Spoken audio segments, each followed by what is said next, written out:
Hello everyone, I'm Cindy. I would like to appreciate the opportunity to be with you in Google Meet today. Hope that everyone are in the pink of health. So now let us start our topic today.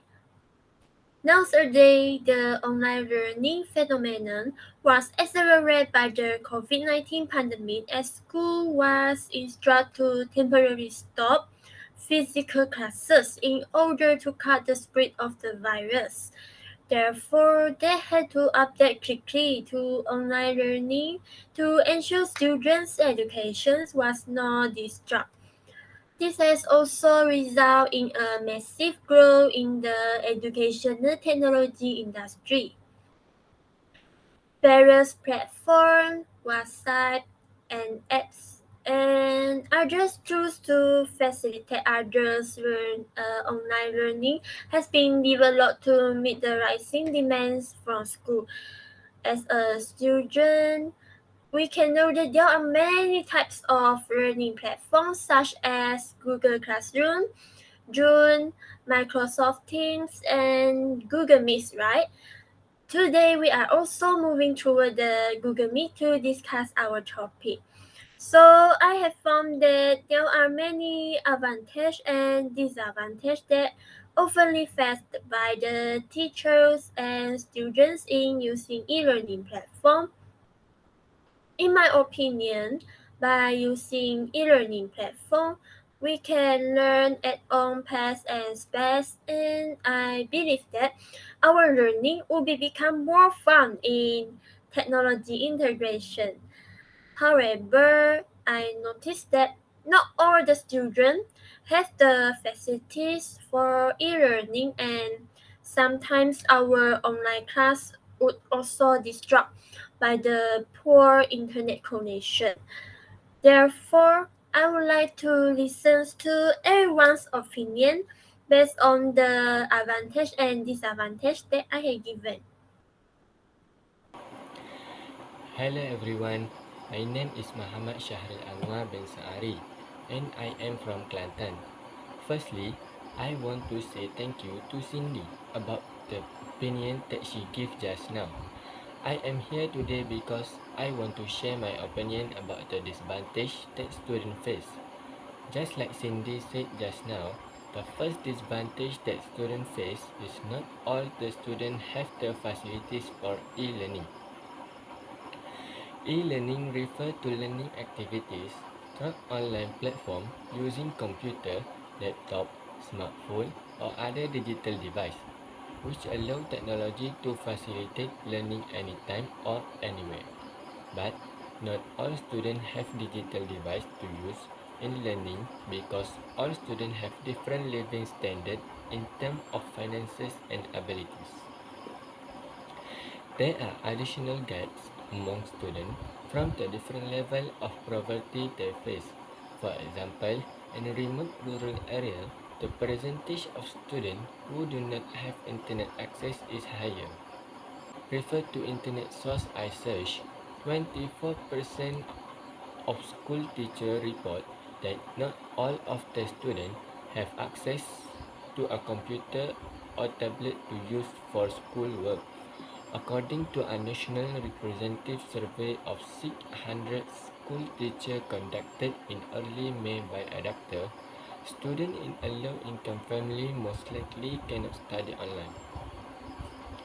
Low-income families do not have enough money to buy learning facilities for their children. A survey of more than 1,500 parents by Action Together Action, Parent League non-profit, revealed that children from families with a household income of less than 6,215 a year are 10 times less likely to participate in distance learning than children from rich families earning more than 25,000. Children from low-income homes are also 3 times more likely to lack consistent access to devices. This shows that low-income students or poor must face a big problem to study smoothly.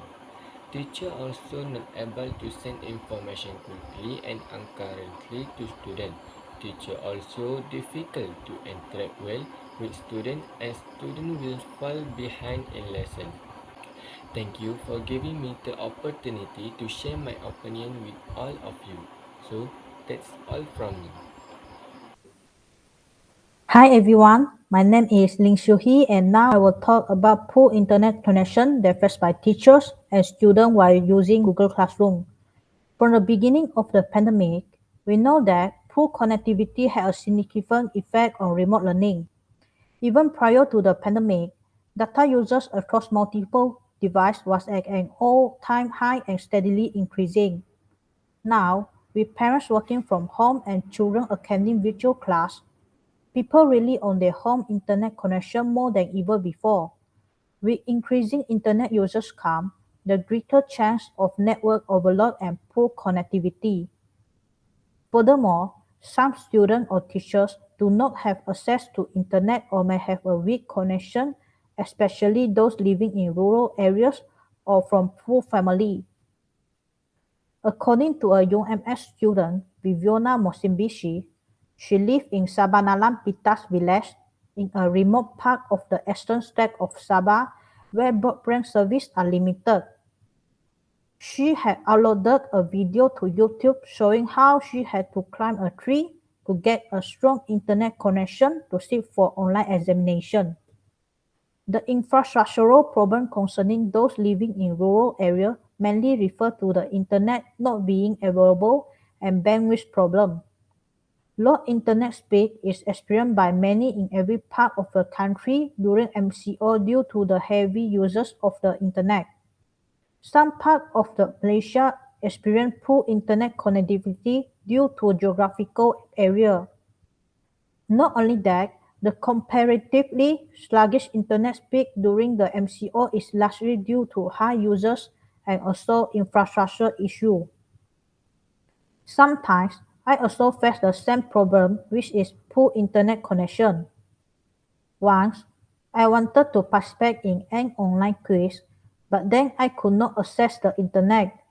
I got stuck and in the end I did not manage to finish my quiz as the time was up already.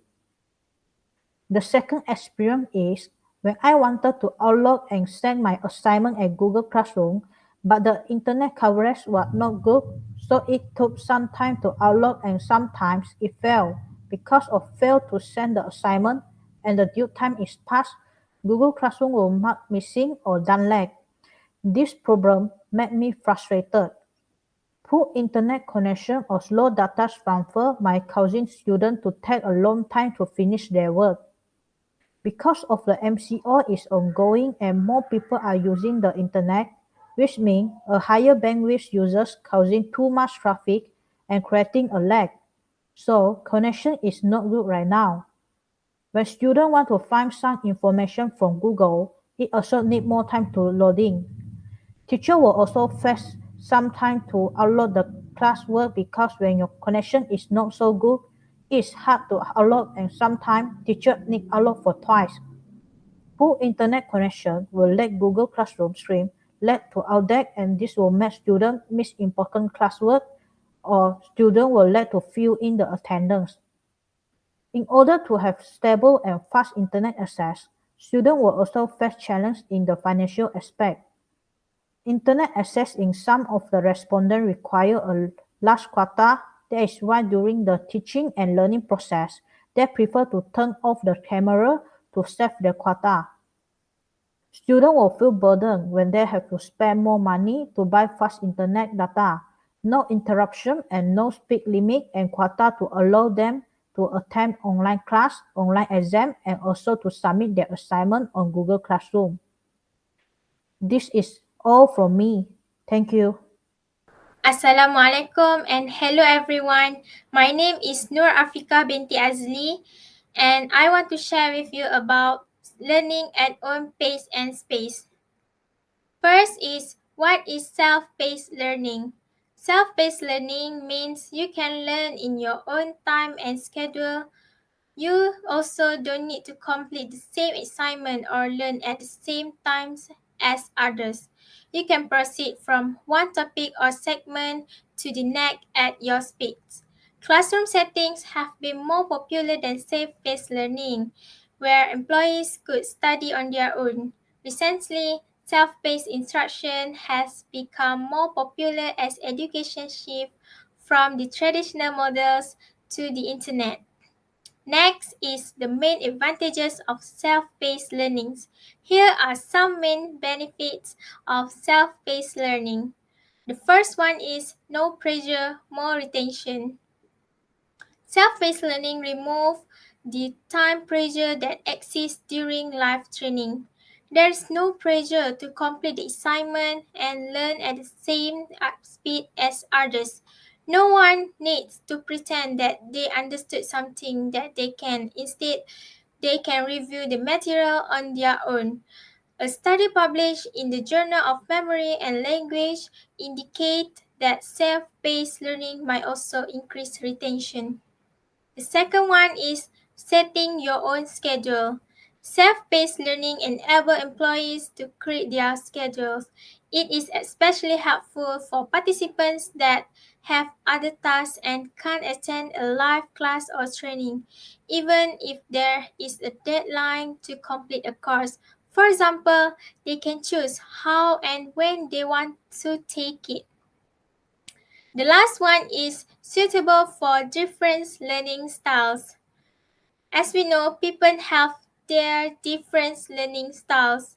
Some people learn fast, while other people take their time to learn something. People who prefer to complete the material quickly should not have to wait for others. Self-paced learning make it possible for your participants to adapt to their different learning styles. That's all from me. Thank you. Assalamualaikum and hello everyone. My name is Amilea Nadhirah Binti Sabree, and today I will share with you about learning becomes more fun with technology integration.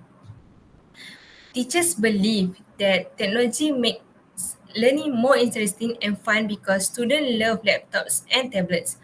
Challenging or boring subject can be more interesting with virtual lessons through a video or when using a tablet.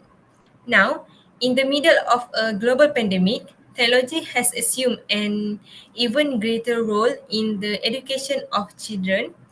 At the height of the COVID-19 outbreak, over 1.5 billion children across the world were taken out of the classroom because of school closure, which in turn forced the widespread adoption of remote teaching technologies and the suspension of in-person instruction. There are serious doubts that education will ever return to what it was. In a recent survey of student and faculty, at 83% of students and 89% of faculty believe that the COVID-19 pandemic will have a lasting impact on students in higher education.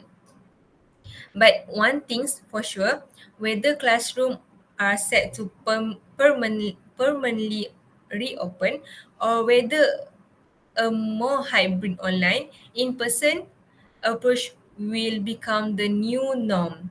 Technology will be at the center of the educational experience.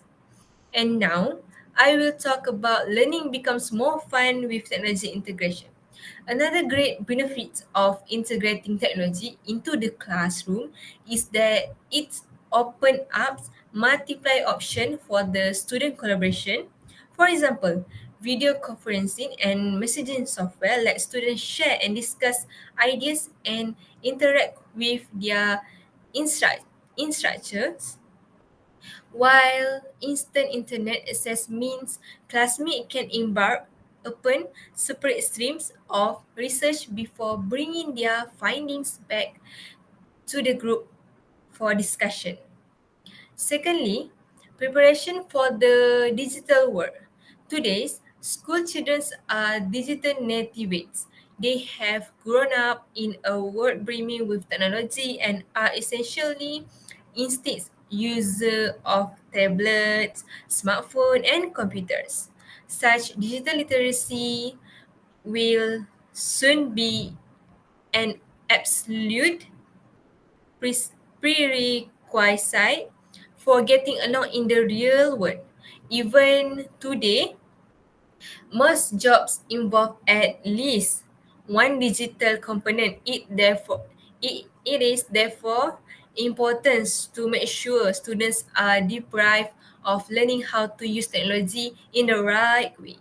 Classroom technology can help reinforce the digital skills they will need to become productive members of society, such as proper online etiquette, learning how to distinguish good sources from bad ones, and preparing presentation.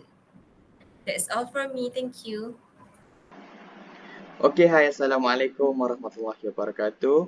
My name is Muhammad Azaharullah Hakim bin Baharudin. And now, after all the explanation given, I will talk about the conclusion.